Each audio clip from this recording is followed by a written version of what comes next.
출발 성공 투자 후반부 당잠사로 이어가겠습니다. 진행의 어이재입니다. 안녕하세요. 전채린입니다. 자, 이제 10월의 마지막 주 월요일 개장을 앞두고 있는 상황입니다. 이번 주는 과연 어떠한 전략이 필요할지 지금부터 꼼꼼하게 세워보시죠. 일단 금요일 미국 증시 복귀부터 시작하겠습니다. 이날 3대 지수는 혼조세로 거래를 마쳤습니다. 대선을 앞두고 있고 그리고 이번 주에 여러 빅테크주들의 실적 발표가 산적해 있다 보니까 전체적인 분위기는 관망세가 짙었습니다. 장중에 10년물 금리의 변동에 따라서 지수가 움직였는데요. 4.2%를 잠시금 하회하는 순간이 있었는데 그때의 지수가 상승폭을 나타내기도 했지만 4.2%를 다시금 올라서게 되면서 그 상승분을 반납하는 움직임. 이날 나왔던 경제 지표로는 10월 소비자 심리지수가 있었는데요. 4개월 내 최고 수준을 가리켰습니다. 소비자들의 자신감이 이렇게 강하다라는 것은 물가 상승의 요인이기 때문에 금리를 밀어 올리는 재료로 작용을 했습니다. 이날 여러 가지 실적에 대한 대기가 지금 이뤄지고 있습니다. 실적 일정은 잠시 후에 자세하게 챙겨보도록 하겠고요. 특징주들 보시게 된다면 테슬라 깜짝 실적 효과의 이틀째 강세입니다. 전날 21.9% 폭등에 이어서 이날도 3.3%의 오름세, 특히 파이퍼 샌들러가 월가 최고 목표치인 $315를 제시한 점 투심을 끌어올렸습니다. 테슬라가 이렇게 랠리를 이어가자 M7 종목들의 강세가 이어질 거라는 낙관론에도 불이 지펴졌습니다. 엔비디아가 2%대 장중에 오르면서 한때 시총 1위를 잠시 탈환하기도 했는데요. 이번 주에 엔비디아와 애플 이 시총 1위 쟁탈전을 좀 지켜보셔야 될 것 같습니다. 실적을 발표했던 종목으로는 디스크, 드라이브 등을 만들고 있는 웨스턴 디지털이 있었는데요. AI 수요에 힘입어서 1분기 흑자 전환에 성공을 했다. 클라우드 매출이 150%대나 급증을 했다는 소식이 있었습니다. 4.7%의 강세, 슈마컴 역시 동반 상승세를 펼쳐나갔습니다. 자, 미국 첫 여성 대통령의 탄생이냐 아니면 미국 중심주의 트럼피즘의 부활이냐 전 세계의 역사와 운명을 뒤바꾸게 될 미국 대선이 이제 단 9일 앞으로 다가왔습니다. 지금 전국구 여론조사 평균치를 보게 된다면 해리스 49%, 트럼프가 48%로 나타나고 있고요.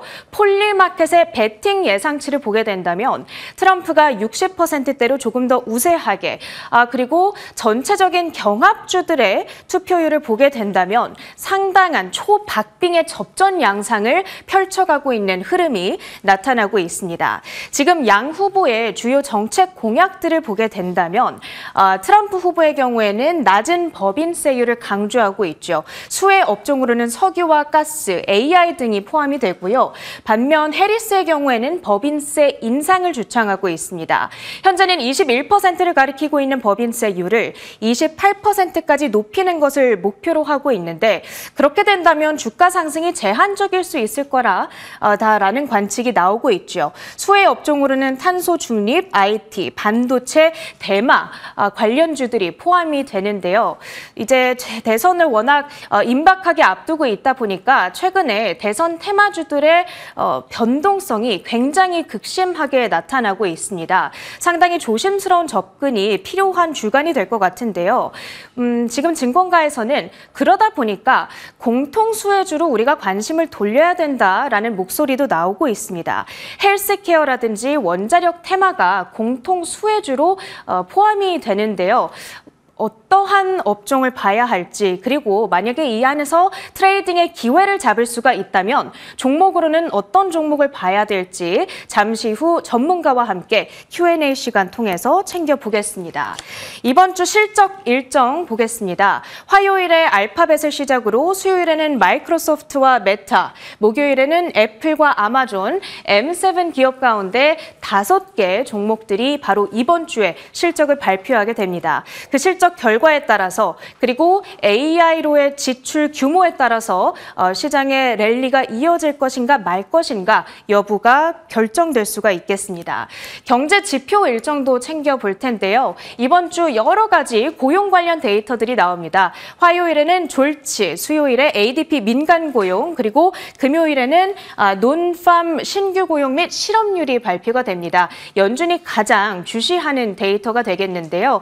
만약에 노동 데이터가 너무 강하게 나오더라도 고금리 장기화에 대한 우려감 속에서 시장은 좀 빠질 가능성도 있겠다. 이런 점까지 염두에 두셔야겠습니다. 일정까지 챙겨봤고요. 서울 전략 가보시죠. 네, 지난 금요일에 미국 시장이 엇갈리면서 마감이 됐습니다. 우리 시장에 어떤 방향성을 제시해 줄 수 있을까? 빅테크의 실적 발표라는 큰 틀의 이벤트를 이번 주 내내 소화하면서 10월을 마무리할 것으로 예상되는데요. 10월의 마지막 월요일 앞두고 일단 금요일장부터 정리해보면 양시장은 엇갈리면서 거래를 마쳤습니다. 수급도 요원하고요. 이틀째 팔고 있는 거래소의 현물, 외국인들 4천억 원 정도 팔았습니다. 거의 탄력이 반납을 하면서 2,584선에서 거래를 마치는 모습이었고요. 코스닥도 730선 그 아래에서 머무는 모습, 아쉬운 금요일 마무리를 보여줬습니다. 사실상 삼성전자에 대한 대규모 매도가 계속되면서 우리 시장 IT 쪽 의로의 매도 물량이 잡혀 있는 것이 시장에는 부담이 되고 있는 상황입니다. 물론 SK하이닉스는 샀지만요. 이날 장에서 좀 선방했었던 섹터를 보자면 반도체 투톱은 엇갈렸지만 소부장 안에서의 분위기는 나쁘지 않았던 것 긍정적이었습니다. 이 시간대 전해드렸지만 SK하이닉스 테슬라 쪽으로 1조 원 정도의 AI 칩 공급한다라는 내용 전해졌고요. 더불어 하이닉스가 이날 20만 원을 돌파했습니다. 이 내용에 HBM 관련한 소부장단 분위기 좋았었고 AI 칩 관련해서 공급 내용과 함께 이 SSD 관련 종목들도 일제 급등했습니다. 파도와 손잡은 에이즐랜드도 좋았고요.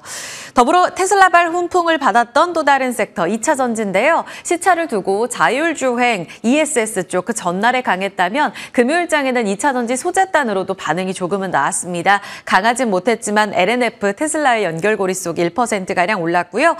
전고체 쪽 아모그린텍 11% 급등이었습니다. 단연 이날 지수를 견인했던 건 금융주였습니다. KB금융이 하이닉스보다 더 많이 외국인들이 담아가면서 이날 신고가, 우리금융지주도 신고가, 실적 발표 나온 두 종목의 신고가 랠리 속에 다른 증권, 은행, 더불어 보험까지도 그 물줄기가 흘러 들어갔습니다. 넘어가 보죠. 국내 증시의 이런 마감 분위기 속에 오늘도 반도체 그 안에서의 국소적인 상승만을 보여줄 것인가는 섹터 내에서의 관전 포인트가 되겠습니다. 모건 스탠리의 특이한 반성문을 받아들였던 지난 금요일 어떤 해석이 가능할까요? 일단 9월 15일 보고서를 내놓은 모건 스탠리, 삼성전자에 대해서 7만 원대 목표가 하향 조정이 나왔고요. SK하이닉스에 대해서는 12만 원으로 대폭 목표가를 낮춘 리포트를 제시했습니다. 우리 쪽에서는 굉장히 당황스럽고 쇼크로 받아들일 수밖에 없었던 내용이었는데요. 54%나 낮췄으니까요. 이때 이야기했던 게 연간 이익 전망치 하향 조정했고 중국 쪽의 디램 쪽에 이 경쟁이 상당히 커지고 있다라는 이야기도 했습니다. 그리고 AI 반도체와 관련해서도 그 수요 자체가 강하기는 하지만 하이닉스에 대해서는 연간 전망치를 낮춰 잡은 것이 포인트가 됐어요. 그런데 지난 금요일에 업데이트 보고서를 제시하면서 우리가 단기적으로는 틀렸어라고 이야기를 하면서 아이러니하게도 목표 주가를 상향 조정했는데 한 달 만에 올려 잡은 목표가는 13만 원입니다. 황당하죠. 우리가 단기적으로 평가 틀리긴 했는데 메모리 사이클 정점에 대한 전망은 유효해라고 이야기를 했고요. 이날 하이닉스가 그 전날 실적 발표를 내놓으면서 3분기 HBM 12단과 관련돼서 그리고 수요에 대해서도 강력한 전망을 유지했습니다. 그런데 이 12단 실적 그렇게 놀랍진 않다면서 우리의 낮춰진 기대에 부합한다라고 이야기를 했습니다. 목표 주가를 10,000원 정도 상향 조정했지만 연간 주당 순이익의 경우에는 낮춰 잡은 상황입니다. 4% 하향 조정된 상황이고요. 매출도 하향 조정된 상황입니다. 그러니까 사실상 이번에 단기적으로 우리가 틀렸다라는 내용을 꼬집어 봤을 때 틀린 게 긍정적으로 봐야 되는데 우리가 나쁘게 잡은 게 틀렸어라는 내용이 아니라 기존에 내놓았던 리포트에서 3분기 SK하이닉스에 대한 이익을 7조 8천억 원으로 잡았었는데 우리가 7조 300억 원 했잖아요. 이 부분도 우리 틀렸어라는 것으로 비아냥거린 게 아니냐 이렇게 이야기 이야기를 하고 있습니다. 결국은 하이닉스는 여전히 기존 전망을 유지하죠. 우리는 수요가 견조하고 지배력도 좋아. 시장 우려를 없애기 위해 최선을 다할 것이다 라는 내용을 반복하고 있습니다. 하이닉스의 자신감일까요? 모건 스탠리의 겨울일까요? 누군가의 승부로 끝나게 될 이 결과를 계속 지켜봐야겠습니다. 하이닉스는 여전히 실적 발표 이후에도 12만 원, 19만 원을 돌파할 것인가라는 그 목표치에 대해서 단계 올라가고 있습니다. 목요일장 19만 원, 20만 원을 돌파하지 못했지만 금요일장에 20만 원을 드디어 돌파하고 터치하는 모습이 확인됐습니다. 이렇게 되면서 삼성전자는 연저점, 하이닉스는 20만 원 재돌파, 이제 신고가 25만 원을 돌파할 것인가에 대한 눈높이를 높여잡고 있는 상황이죠. 그 둘의 갭 차이는 더 벌어질 수밖에 없고요. 13년 3개월 만에 지금 둘의 시총 차이도 최저치까지 떨어졌습니다. 그리고 연간으로 봤을 때에는 24년에 하이닉스의 연간 영업이익이 24조, 높게는 27조 원 돌파할 거라고 하거든요. 삼성전자 DS 부분, 반도체 쪽의 영업이익 전망치는 18조 원입니다. 이를 추월해서 이제는 고공행진을 하게 될 하이닉스에 대해서 기대치를 어느 정도 잡아갈 것인가. 외국인의 수급도 이 때문에 더욱더 중요해졌습니다. 지난 한 주 동안 하이닉스 실적 발표 나오고서도 5일 내내 SK하이닉스에 대해서 외국인들은 담았어요. 4,900억 원의 매수 우위 기록하면서 주간 7%의 상승을 보였습니다. 실적 발표 그 이후의 반응도 좋았다는 거죠. 삼성전자는 반대였고요. 10월 한 달 동안에도 외국인들이 가장 많이 산 건 바로 하이닉스. 월간 15%의 상승률을 기록하고 있습니다. 시총을 좁혀가고 삼성전자의 괴리도 더 벌려가고, 그러면 그 독주의 끝은 지난 7월의 고점이었던 24만 8,500원이 될까요? 이번 주도 그 테스트 국면 안에서 단기적으로 빅테크의 실적 발표와 함께 체크가 필요하겠습니다. 그리고 또 하나, SK하이닉스의 강세 움직임과 함께 커플링을 보이는 소부장단의 랠리도 지속될 것인가 눈여겨보셔야겠습니다. 주간 등락으로 쭉 정리를 해주셨고요. 지금 ESSD 관련해서는 금요일에 반응이 나왔는데 금요일 급등이 주간 등락과 거의 흡사합니다. 이들의 랠리 계속될지 체크해 보셔야겠고요. ESSD는 조금 긴 관점에서 저장장치의 대세로 떠오르는 거고, 하이닉스와 함께 괴리감이 가장 높은 쪽은 HBM인데 주간으로는 조금 엇갈리네요. 이 흐름도 지켜보셔야겠습니다. 자, 게임의 외자 판호 발급 반가운 소식이 금요일 장 마감하고 나서 들려왔습니다. 두 종목이 우리 기업으로 꼽혔죠. 시프트업의 전쟁의 여신 니케, NC소프트의 리니지 2M 이렇게 꼽혔습니다. 10월 25일자로 외자 판호 15건 안에 우리 게임이 한 2건 정도 포함이 된 상황이고요. 22년에 다시 재개된 이후로 외자 판호 발급 소식은 지난 2월 그리고 6월 4개월 만에 들려온 소식입니다. 세 번째 외자 판호 발급, 중국과의 관계 개선과 관련해서 소비도 살아나고 이 훈풍을 이어받을 수 있을지에 대한 기대감이 큰데요. 사실 통상 판호 발급되고 나서 한 4, 5개월에서 6개월 정도의 기간 소요 이후에 게임 출시가 중국으로 이루어지게 됩니다. 조금의 시차가 있어서 증권가에서는 그 전까지는 퍼블리셔 마케팅, 사전 예약 강도에 따라서 기대감을 확인할 수 있기 때문에 두 가지의 내용만으로 확인이 가능하다고 보고 있습니다. 이 두 게임 다 넷마블 텐센트에서 받게 됐어요. 그래서 텐센트 쪽의 뉴스와 함께 사전 예약이 어느 정도 이뤄지는지 여부로 주가 추이가 가능하다. 단기간에 이 두 가지 때문에 변동성은 커질 수 있다고 보고 있습니다. 일단 호재는 맞고요.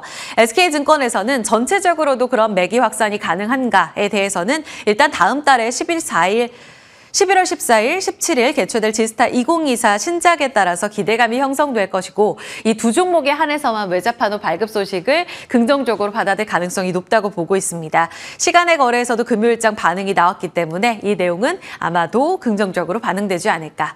다만 추세적으로 이 두 종목에 대해서도 주가 추이가 완전히 상승으로 가닥을 잡아갈 것인가는 지켜볼 포인트입니다. 앞서 말씀드렸다시피 한 6개월 정도가 간에 이 시차가 필요한 상황이고요. 그 이후에 중국 출시에서의 반응도 봐야 하니까요. 지금 YTD로 봤을 때 NC소프트, 시프트업 지금 모두 다 좋지가 못한 상황입니다. 이 흐름 추세적으로 돌릴지 여부 잠시 후 개장 전 Q&A에서도 질문 여쭤보겠습니다.